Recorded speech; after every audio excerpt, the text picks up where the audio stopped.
Bonjour tout le monde. Dans le fond, je me présente. Moi, c'est Agathe Gagnon. Je suis éducatrice spécialisée au CPE La Salopette depuis déjà plusieurs années. Je ne compte plus. J'ai travaillé souvent là, avec des enfants qui ont des défis au niveau du langage, avec tout autre défi aussi, mais ce sera un autre sujet. Donc, comme vous pouvez voir, mon sujet en ce moment, c'est au niveau de la communication.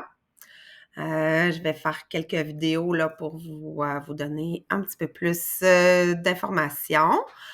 Tout d'abord, il va y avoir un premier vidéo qui va parler des précurseurs à la communication parce que les précurseurs, ben, c'est le début, c'est avant d'en arriver au langage.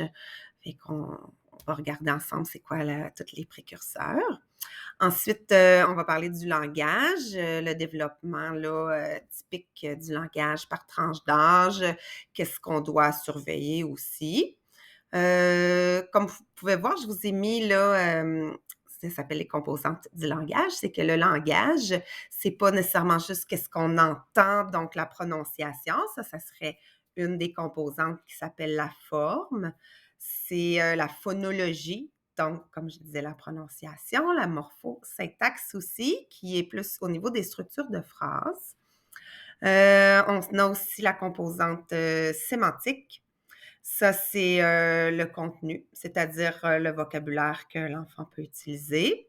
Ça revient à montrer aussi ses connaissances des mots, les liens qu'il peut faire entre les mots, les contraires, tout ça, tous ces concepts-là un peu plus compliqués, on va dire, en tout cas. C'est le sémantique. Et nous avons aussi l'utilisation, c'est-à-dire l'enfant va utiliser le langage pour quelle raison? Est-ce que c'est ça? De quelle façon il va s'y prendre quand il va nous parler? Donc, toutes les habiletés conversationnelles.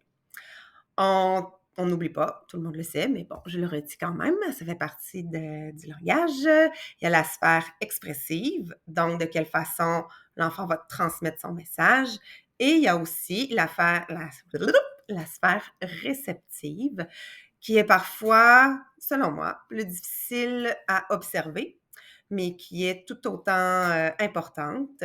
Il y a des enfants qui vont paraître tout comprendre, mais en fait, ils vont être très débrouillards, ils vont observer qu'est-ce que les autres font, ils vont comprendre les routines, ils vont avoir d'autres forces qui vont venir compenser, mais c'est quand même important d'essayer de voir, parce qu'on n'est pas des spécialistes nécessairement, puis on a plein d'autres choses à observer au niveau du développement de l'enfant, mais c'est ça, la sphère réceptive est importante aussi.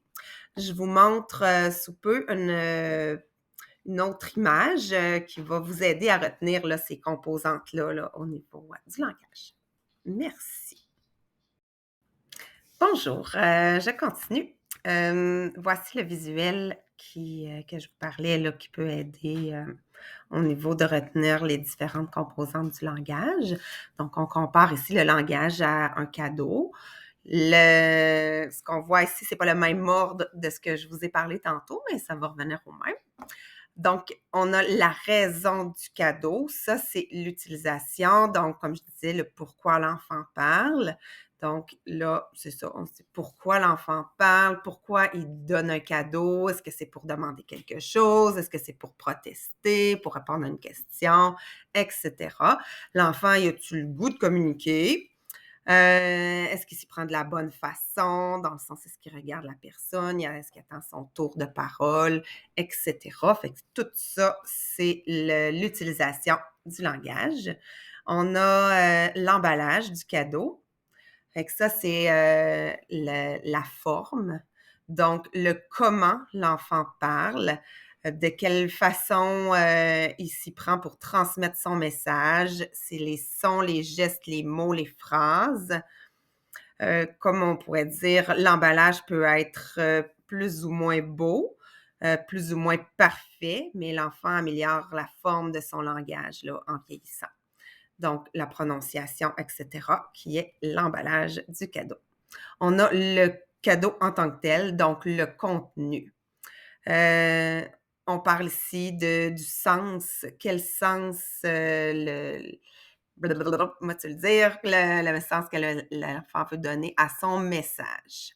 C'est quoi ses idées, c'est quoi les mots qu'il utilise, les connaissances, comme j'expliquais tantôt au niveau des concepts.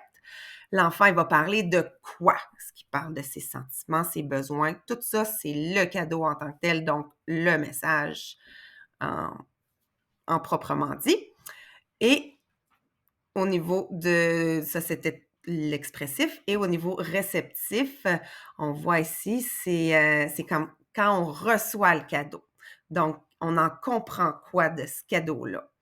C'est quoi l'intention de l'autre quand il me parle? Est-ce que je comprends ça?